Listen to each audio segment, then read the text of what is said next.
My fiancée chose to go to a party with her male best friend after my operation. I called off the wedding, gave her back the ring, and kicked her out. 3 months later, she came crying. Okay, folks, get ready for this tragedy. I hurt myself at work and had to get surgery. While I was getting better, my fiancée went out with her best friend to have fun. She said, "You want to ruin my night because you're insecure." I let her have fun while I took everything apart between us. This is what happened. I'm a 32-year-old man that works for the power company as a lineman. I've been working with high voltage for 8 years. Good pay and benefits, but the job may be tough when you least expect it. 3 months ago, I learned the hard way when the casing for a transformer broke and I fell 15 feet onto concrete, breaking my left shoulder, 3 ribs, and giving me a concussion that made me sight double for 2 weeks. The fall happened during what should have been a normal maintenance call to replace a blown fuse. The weather was just right. The equipment worked okay. However, the mounting bracket was corroded more than it looked. As soon as I placed weight on it, it fell apart like a biscuit. When you're falling backwards with 40 pounds of gear strapped to your body, 15 feet doesn't seem like much. The safety harness grabbed me, but the rapid stop hurt my shoulder so much that I heard it snap before I felt the agony. I fell hard on the concrete pad around the transformer, and everything went dark for about 10 minutes. Rick, my crew chief, found me face down and barely awake, babbling about how I saw 2 of everything. The boys informed me later that I kept asking if the fuse was in, like my brain was on autopilot, even though I was pretty much knocked out.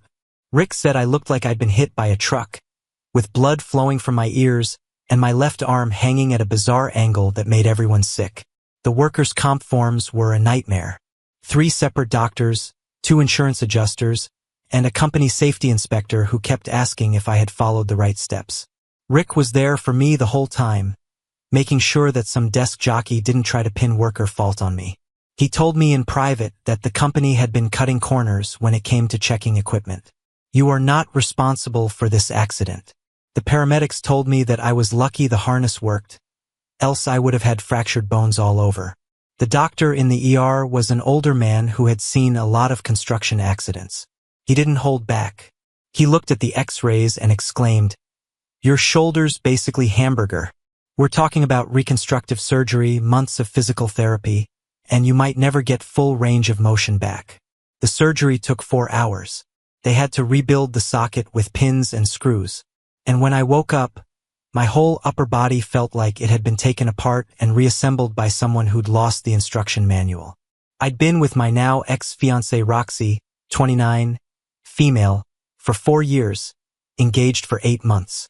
Before my accident, things seemed good enough. I made good money as a journeyman lineman. She worked part-time doing social media for some yoga studio, making maybe $25,000 if she was lucky. When we moved in together 2 years ago, it made sense for me to handle the major bills since my credit didn't suck, and I actually had steady income. I was pulling down about $85,000 a year with overtime while she was making rent money at best. Everything was in my name. The lease on our decent 2-bedroom apartment, utilities, her car payment on the Jeep Cherokee I co-signed for, cell phones, insurance, you name it. She contributed to groceries and handled her own shopping, which honestly wasn't much since I was basically funding her lifestyle. The Jeep alone was costing me $400 a month, but she needed reliable transportation for her part-time gig. Thought I was being a good provider, setting us up for marriage like my old man taught me. But there was always this one massive red flag that I kept making excuses for, her male best friend, Dorian. This guy was 30, worked some dead-end job at a bike shop, and acted like he was in a relationship with my girlfriend. They had been best friends since college, and according to Roxy, their bond was sacred and unbreakable. He had full access to the apartment like he lived there. I'd come home from a 12-hour shift working storm damage and find him on my couch drinking my drinks, playing my PlayStation. When I brought up boundaries, Roxy acted like I was being controlling. The bike shop where Dorian worked was one of those trendy places that charged $200 for basic tunyups and acted like they were saving the environment by fixing rich people's weekend hobby bikes. He would constantly brag about being a cycling expert and alternative transportation advocate. But the dude drove a beat-up Honda Civic and only rode bikes when he was getting paid for it. My buddy Nate saw right through the setup from day one. He'd been warning me about Dorian since they first met. Dudes marking his territory. He told me after watching Dorian rearrange my living room furniture. Next thing you know, he'll be pissing on your couch to claim it. The dude was always there. Date nights, he would show up or call with some emergency trying to have a quiet weekend. He texting every hour or just walking in unannounced. I started feeling like a guest in my own place. But every time I said something, Roxy hit me with the "you're being insecure" speech. What really got under my skin was how he'd make himself at home with my stuff. I'd buy a case of good drinks, come home the next day, and half of it would be gone because Dorian had stopped by to hang out with Roxy. My PlayStation controller started showing wear from his gaming sessions. Even my Netflix recommendations got screwed up because he was constantly watching his weird indie documentaries and foreign films on my account. Here's what really screwed with my head. Whenever we had any disagreement, she'd immediately call him for backup. Mid-con conversation, she'd literally say, "Hold on. I need to talk to Dorian about what he thinks." Not her mother, not her sister. Dorian. Always Dorian. When we were picking out engagement rings, he came along to help Roxy choose something she'd love. When we looked at wedding venues, guess who tagged along with opinions about what would make the day perfect for Roxy? The guy was basically planning my wedding with my fiancée while I paid for everything. My buddies at work noticed it too. They'd ask why I let some other dude have so much access to my woman, but I kept telling myself I was being the mature, secure boyfriend.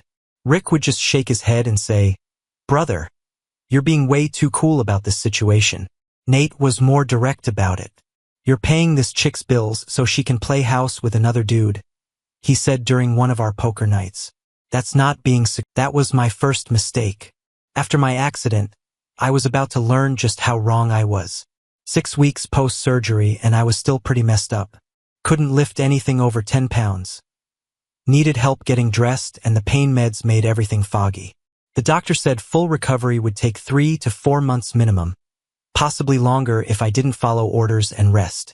The power company had me on workers' comp, so money wasn't an immediate issue, but being stuck at home unable to work was driving me crazy. I'm not the type to sit around watching daytime TV and feeling sorry for myself. The workers' comp covered about 2/3 of my regular pay, which was still enough to handle all our bills, but it felt weird not having that steady paycheck routine. The physical therapy was brutal. 3 times a week, some sadistic therapist named Derek would put me through exercises that felt like medieval torture. Simple stuff like lifting my arm above my head became these massive challenges that left me exhausted and frustrated. Derek kept saying pain is just weakness leaving the body, but mostly it just felt like pain being a dick about staying put. "We're rebuilding you from scratch," he'd say while manipulating my arm in ways that made me see colors. The exercises had names like wall crawls and pendulum swings that sounded harmless but felt like someone was torturing me with medieval tools. My crew at work was good, though.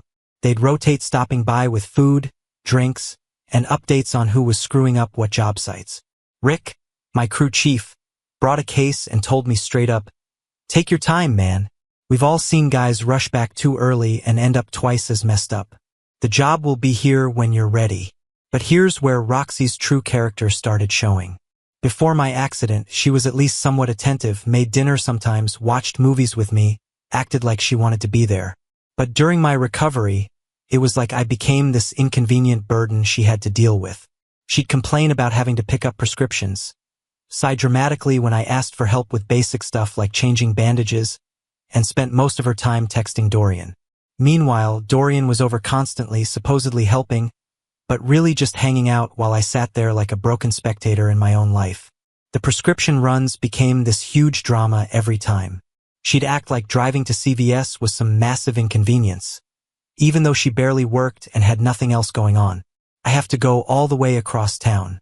She'd complain about a pharmacy that was literally 10 minutes away. The breaking point came when I overheard her on the phone with her friend one afternoon. I was napping in the bedroom and woke up to her voice in the living room. "I know, it's so hard. He's so needy right now, and I can barely do anything fun. I feel like I'm stuck here playing nurse." Playing nurse to her injured fiancé who got hurt working to support both of us.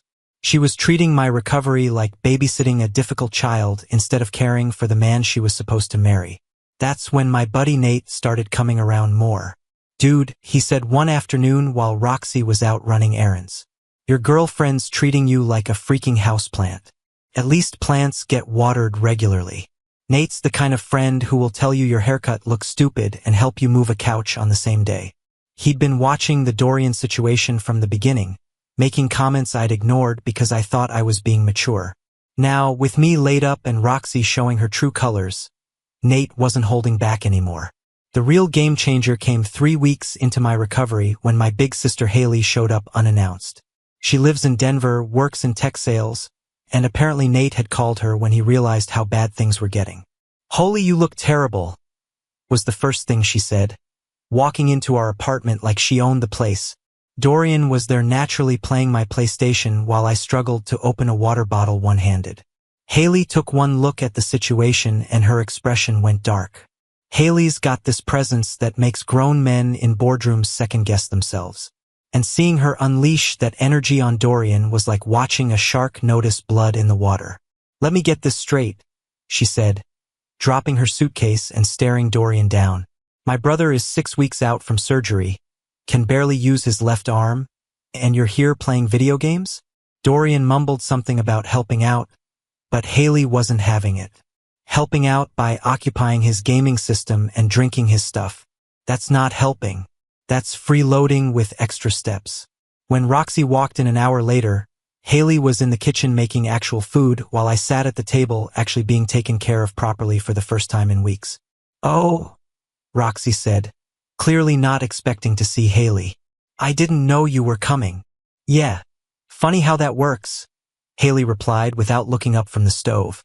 "When your fiancé gets seriously injured and you're too busy playing house with bike shop boy to mention it to his family." Haley stayed for a week. She cooked, helped with my physical therapy exercises, told Dorian to get lost every time he showed up, and generally reminded me what it felt like to have someone actually give a damn about my well-being. What happened next would be the final test, and having Haley there to witness it was perfect. Friday started normal enough. Roxy was actually being somewhat helpful. Made coffee, helped me shower without too much attitude, even seemed like she was in a decent mood. I thought maybe Haley's presence had reminded her how to act like a decent human being. Around 2 p.m., I was feeling more sore than usual and asked if Roxy could grab my pain meds from the bedroom. That's when the mask started slipping. "Can't you get them yourself?" "I'm trying to get ready," she murmured, barely even looking up from her phone. Haley, who was sitting on the couch reading, looked up slowly. "Get ready for what?" "It's 2 o'clock. A show. I'm going with Dorian." "That's interesting." About 4 p.m. Dorian came. I'm sitting on the couch in sweats with my arm in a sling, watching another man get ready for a night out with my fiancée in my own bathroom. They both appear like they're going on a date when they get dressed and ready to go around 5 p.m. That's when Roxy revealed the big news. "Actually," she said, suddenly not looking me in the eye, "we were thinking of getting a hotel downtown after the show. It'll be really late and it's easier than trying to get back here." The silence in the room was deafening. Haley slowly turned to look at me, then at Roxy, then back at me. "She just told you she's spending the night in a hotel with another man while you're 6 weeks out from surgery and can barely lift your arm," Haley said, her voice deadly calm. "Am I understanding this correctly?" "Haley, stay out of this." I stared at Roxy and waited for her to understand what she had just said to prove that she cared about the man she was going to marry. "I know you're still healing, but I can't let Dorian down. He has been planning this for months and has even made a reservation for the accommodation. It's only one night. It's fine." I said coldly, "Have fun." Roxy responded, "Good," and picked up her overnight bag. "I'm delighted you're not going to make a big deal out of this." As the door closed behind them, they laughed about something and left together.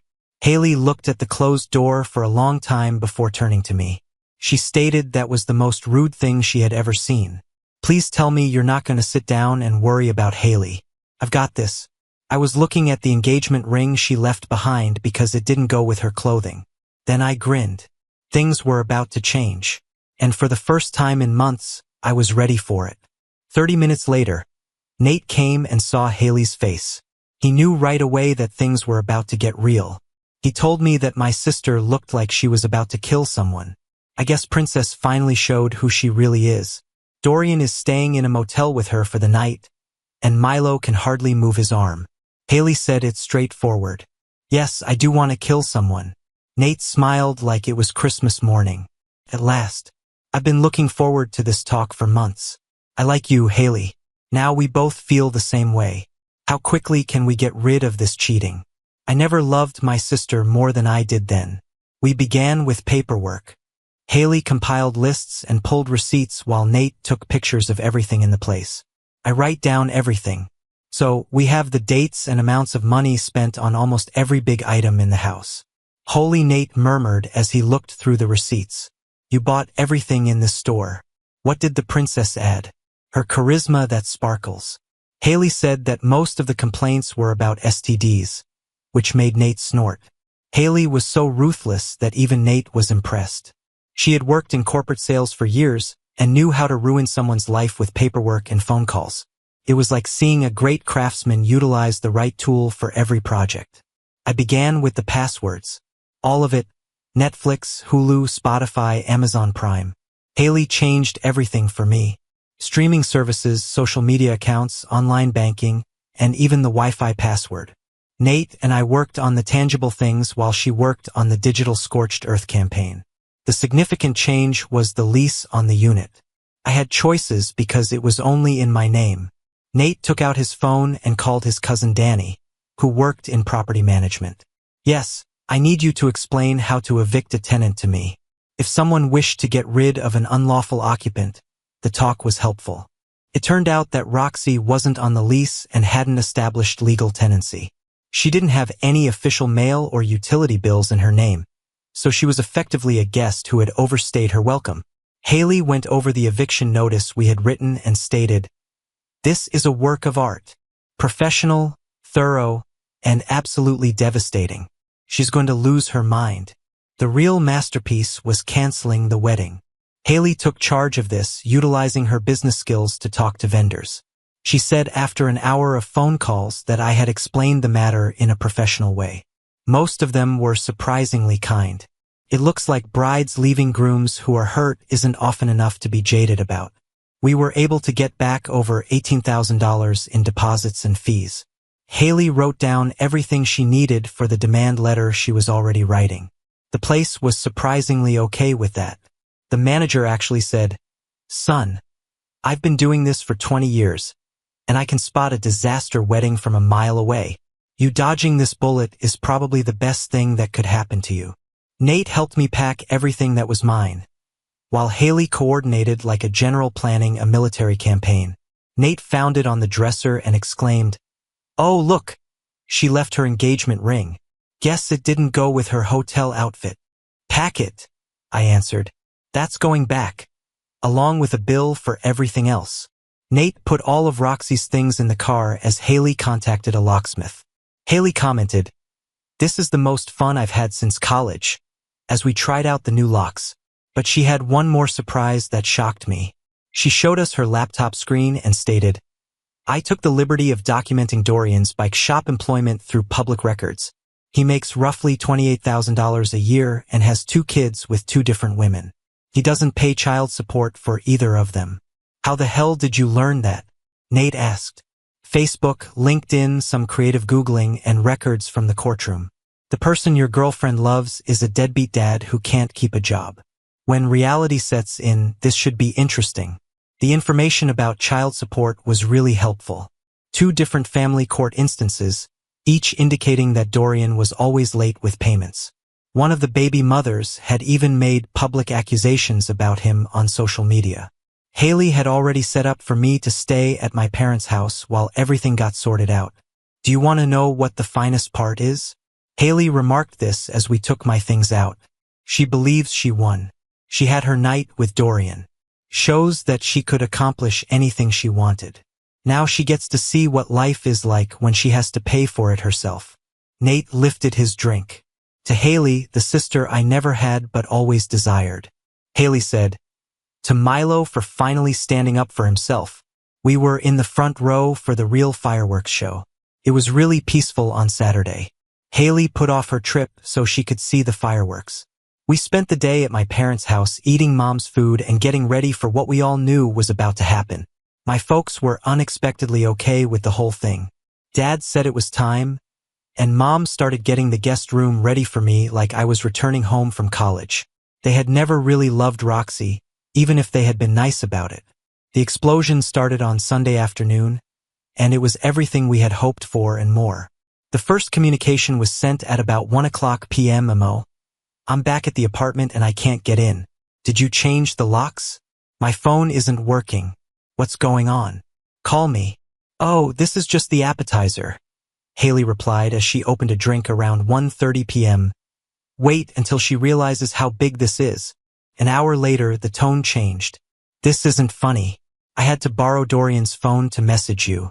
My credit card declined. Nate read over my shoulder. That means she tried to use the card that's attached to your account. Beautiful. The image of Roxy's card getting declined at some restaurant in front of Dorian was satisfying in ways I didn't know were possible. But by evening, full panic had set in. Milo, please. I get that you're upset about the whole thing. Maybe I should have come home. But this is insane. You can't just lock me out of our apartment and cancel everything. I have nowhere to go and all my stuff is locked inside. Dorian said this is illegal and you can't just kick me out. We need to talk, please. Haley was taking notes in a notebook like she was grading a performance. Dorian said it's illegal. That's rich coming from a guy who's behind on child support. What's his legal expertise watching Judge Judy? Nate was getting regular updates from his network of friends who knew people who knew people. Apparently, Roxy and Dorian's triumphant return to our apartment had been a complete disaster. They'd shown up Sunday afternoon expecting to continue their romantic weekend, only to find themselves locked out of an empty apartment with an eviction notice taped to the door. Roxy's phone was dead. Her credit card didn't work, and she suddenly realized the extent of her financial dependence on me. According to my sources, Nate reported they had a massive fight right there in the hallway.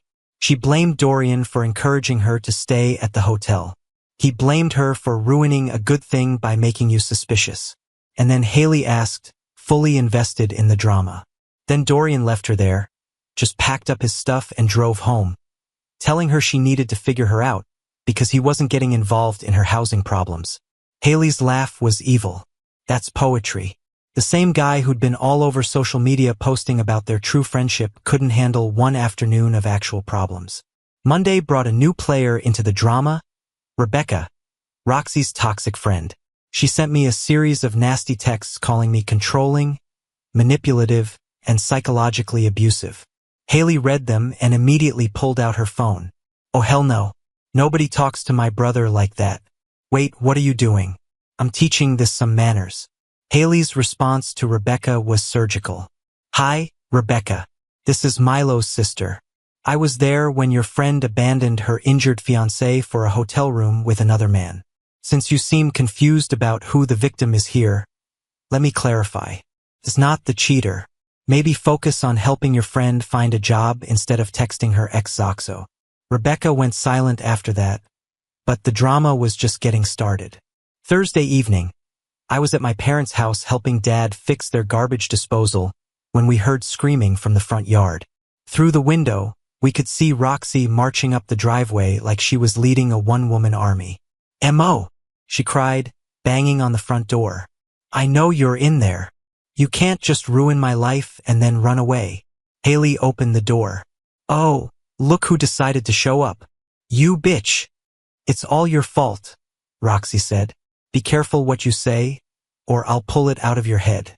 Where is Milo? Tell him to leave right now. Nah, he's fine. She started screaming and calling me every name in the book, and Dad had to threaten to call the police before she finally left. The next morning, Dorian sent me messages that were pure comedy gold, trying to defend Roxy and calling me insecure. I just said, she's yours now. Congrats. He never responded, but Roxy's parents were a different story. Her dad, Tom, actually called to apologize for his daughter's behavior while her mom, Linda, tried to make excuses. Tom shut her down hard. Linda, our daughter abandoned her injured fiancé for another man. End of discussion. 2 weeks later, Roxy was apparently doubling down on her choices in the most public way possible. She and Dorian were posting constantly on social media about their true love, trying to rebrand her cheating as some great romance. The posts were getting more desperate by the day. Finally found my soulmate captions with forced smiles. True love conquers all over photos that looked increasingly staged. Even their friends were starting to comment with confused reactions and side-eye emojis. The social media campaign backfired spectacularly. Family and friends could see right through the performance, especially when her own dad commented, "Interesting timing for true love right after abandoning your injured fiancé." Meanwhile, Nate had his own revenge brewing and it was diabolical. "Yo, Milo, remember how Dorian used to use your PlayStation all the time?" he asked with a grin that made me nervous. "Yeah. Why?" "Well, I may have done something while we were packing up your stuff." He pulled out his phone, showing me screenshots. "I logged into your PSN account on his profile and bought about $800 worth of games and DLC. Nate, what the hell? Relax. I used her credit card information that was saved on your account." He'd used her saved credit card information to buy about $800 worth of games and subscriptions for Dorian's gaming accounts. Charges that would keep hitting her for months until she figured out how to stop them. "You're evil," I said. But I was laughing. I prefer creative. Meanwhile, my life was actually getting back on track. The shoulder was healing faster than the doctors predicted. Derek, my physical therapist, was impressed with my progress and started pushing me harder. "Most guys your age would still be whining about lifting a coffee cup," he said during one session. "You're ready to get back to real work." By week 10, I was cleared for light duty. Rick called me personally with the news that a desk job had opened up in dispatch. Same pay, easier hours, and I could transition back to field work once I was fully cleared. The dispatch work was actually perfect for where I was mentally. I got to coordinate crews, handle emergency calls, and basically be the guy who kept everyone else from screwing up their jobs. Felt good being useful again, even if I wasn't climbing towers. House hunting became my new obsession. After years of renting and basically subsidizing someone else's lifestyle, the idea of building actual equity was intoxicating.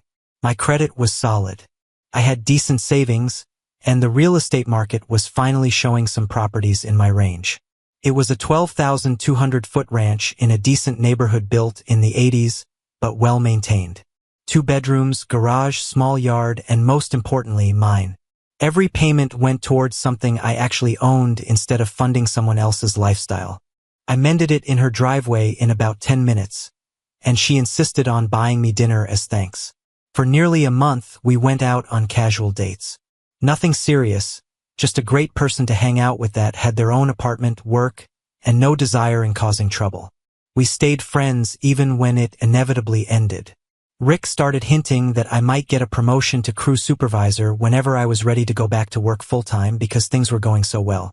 My parents were really happy with how everything was going.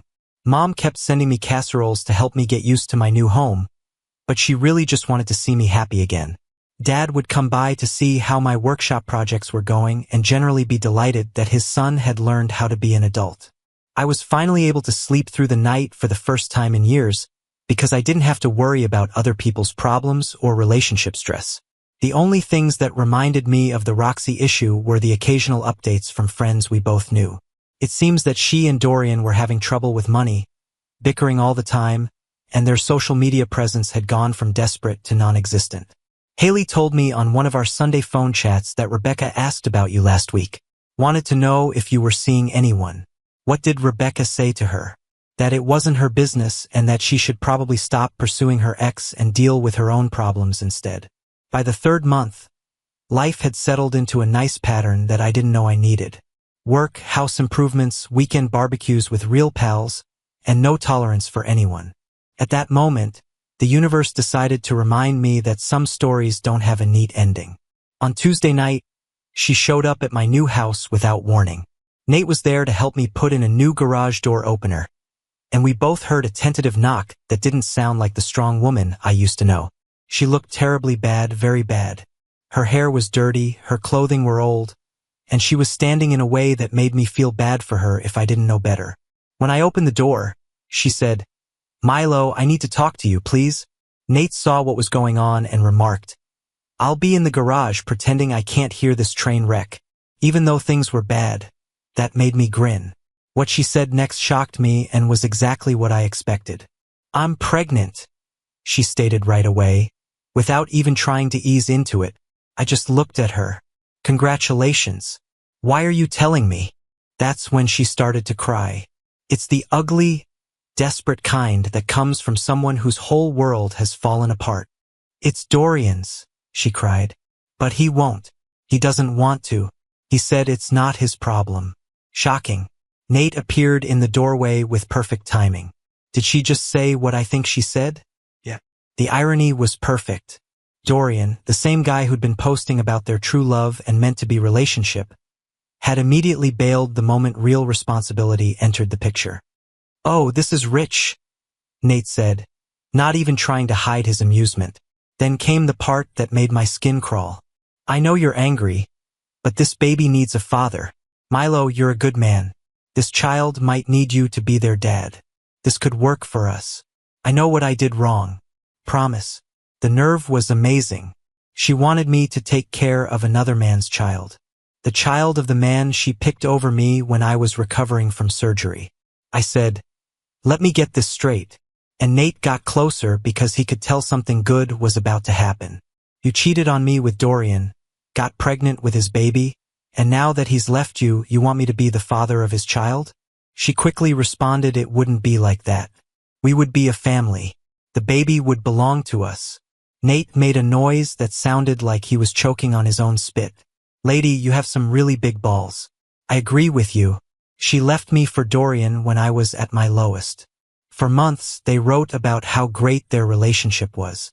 And now that he had shown himself to be the deadbeat everyone knew he was, she wanted me to clean up the mess. "How far along, though?" I said, mostly out of morbid curiosity. "For months," she said in a low voice. That meant she was pregnant about the same time she was uploading pictures of her and Dorian as soulmates. They were busy making this new problem while I was coping with the fallout from their betrayal. "No," I said simply. "Please, Milo, I have nothing. Rebecca kicked me out since I can't afford to pay rent. I'm in my car sleeping. I can't take care of a baby and I don't have anywhere to go. You really did make your bed in that motel room. Now you have to lie in it," I added coldly. "But I don't have to take care of the baby. I was done. Please call Dorian." Nate moved forward. "I believe it is time for you to go." She stared at both of us, seemed to know that begging wouldn't work, and finally showed some respect by leaving without saying anything else. Nate and I sat on my porch with a few drinks after she went. Man, that's not even karma. That's basically how natural selection works. That night, I called Haley to inform her what had happened. She answered right away and perfectly. Hold on. Dorian, the man who was her soulmate and real love, left her when she got pregnant." "Yes." Haley remained quiet for a while, but then she started to chuckle. "This is the most lovely finish I've ever heard, Milo. She received everything she wanted and nothing she desired. The poetic justice was amazing. Roxy had put everything on the line for Dorian, thinking he would be better than me. Reality had called her bluff in the most clear way possible. She had a steady relationship with a man who loved her, but she gave it up for an affair with a loser who couldn't handle his responsibilities. The last time I heard from friends of ours, she had moved back in with her parents and was working 2 jobs to support herself and the kid. Dorian had moved to a different city and didn't want to see any of them. The posts about real love were gone from social media. As for me, I'm doing better than ever. I'm dating someone new, the house is fantastic, and work is going well. Haley comes by a lot. Nate is still my partner in crime. And everything is just how I always wanted it to be, except for the extra weight I've been carrying for 4 years. The trash does take itself out sometimes. Edit. A few of you wanted to know about Nate's retaliation